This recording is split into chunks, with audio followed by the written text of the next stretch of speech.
আমরা ইসলাম নিয়ে কথা বলি, রাষ্ট্রধর্ম ইসলাম চাই। ইসলামে যেগুলো হারাম করেছে আমরা কি সেগুলো হারাম মানি? আমরা কতজন হালাল রুজি খাই? আমি তো বুকে হাত দিয়ে বলতে পারি যে আমার প্রত্যেকটা পয়সা হালাল রোজগারের। কজন বলতে পারেন?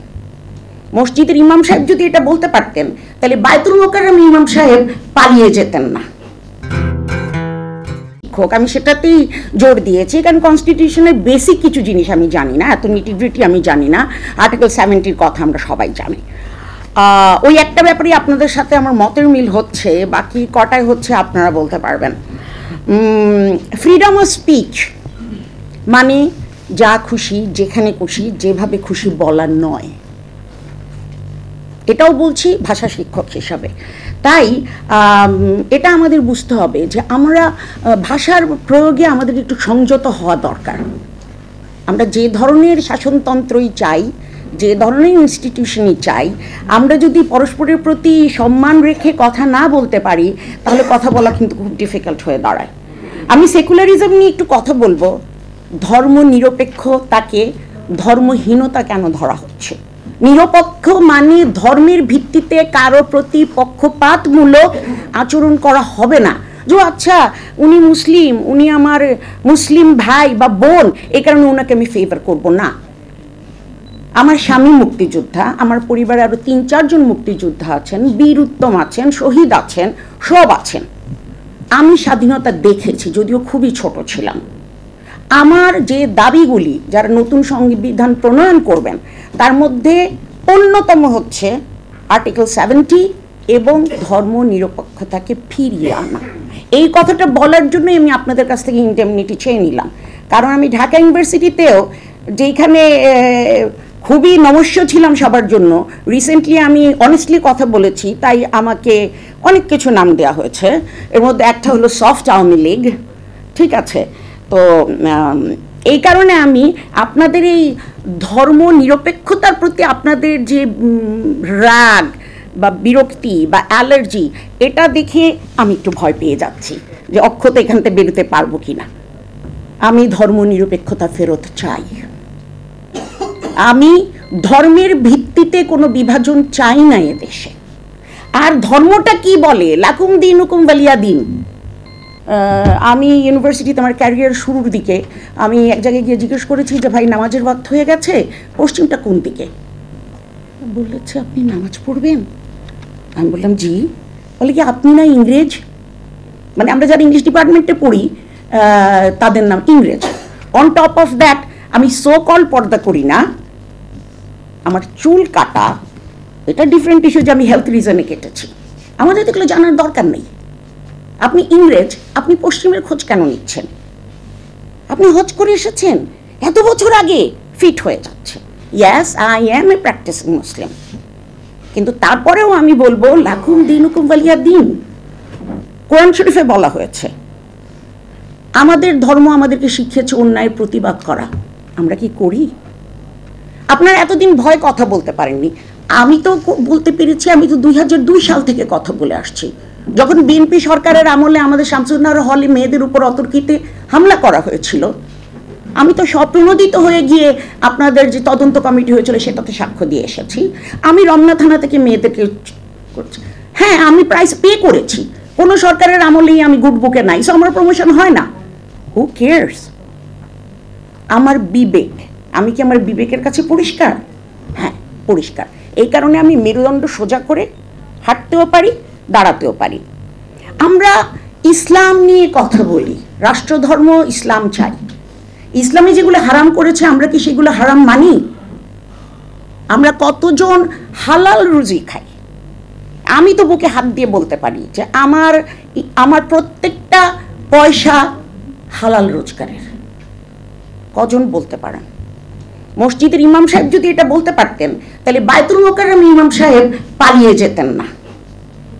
সো আমরা টুপি পরবো আর অনেক কিছু করব যেগুলো ইসলামের দৃষ্টিতে নফল এবং মুস্তাহাব, আমরা সেগুলো নিয়ে খুব ব্যস্ত।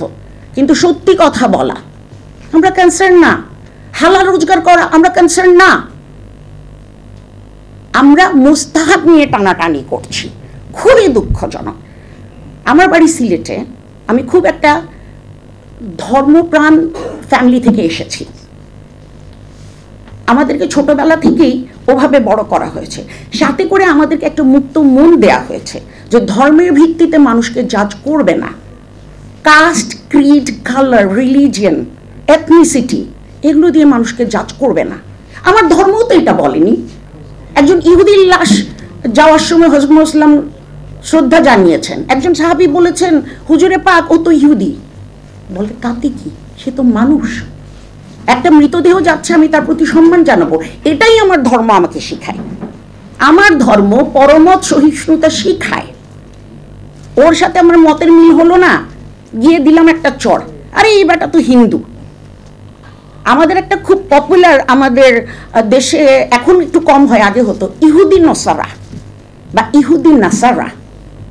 আমরা মোবাইল ইউজ করছি, সবার হাতে মোবাইল, ক্যামেরা ইউজ করছি, আমরা সবাই কোভিডের টিকা নিয়েছি, আমরা যা যা করেছি এগুলো সব ইহুদি নাসারাদের বানানো। আমাদের যতটুকু ভালো লাগে ততটুকুই নিব, আর বাকিটা নিব না, তা হবে না, তা হবে না। আপনার ধর্ম আপনার কাছে, আমার বাসায় আমি কি করি সেটা আমার বিজনেস, সেটা আমার আর আমার আল্লাহর কি। আপনাকে এই মাতবরি করার কে অধিকার দিয়েছে যে আপনি আমাকে জাজ করবেন? আগে নিজেরকে সংশোধন করি, তারপরে আমি অন্যকে জাজ করব। জাস্ট বিকজ একটা মানুষ নন মুসলিম, এই কারণে তার কোনো অধিকার থাকবে না এই দেশে। এটা সমস্যা হচ্ছে কি, আমরা আসলে সার্টিফিকেট নেই, লেখাপড়া শিখিয়ে, যেটার জন্য আমি একজন শিক্ষক হিসেবে লেখাপড়া করাই, শিক্ষকতা করাই আলোকিত মানুষ তৈরি করার জন্য, কাগজের সার্টিফিকেট দেওয়ার জন্য না। কিন্তু এই দেশে পিএইচডি করার পরেও মানুষ কাগজের সার্টিফিকেটধারী হয়। তারা ধর্ম নিরপেক্ষতার সাথে ধর্মহীনতা গুলিয়ে ফেলে, এরা কিন্তু সমর্থক নয়। আমরা খুব পছন্দ করি সব কিছুতে ইসলামকে ব্যবহার করতে, যেখানে আমার জন্য এটা সুবিধা। তো ইসলাম তো বলেছে মিথ্যা কথা সব পাপের মা। আমি গর্ব করে বলি যে আমি মিথ্যা কথা বলি না। আমার বছরের কোটা 10টা, 6 থেকে 7টা বলি ছাত্রদের রেফারেন্স লেটার লেখার জন্য, রিকমেন্ডেশন লেখার যে মোস্ট অলসটা কেউ বলি হার্ডওয়ার্কিং, কারণ এখানে তার জীবন জীবিকা নির্ভরশীল। আর বাকি 2-3টা বলি যেখানে আমি সত্যি বললে একজনের অনেক বড় ক্ষতি হয়ে যাবে। তা আমি তো বুকে হাত রেখে বলতে পারি যে আমি মিথ্যা কথা বলি না। এই রুমে আর বললাম না।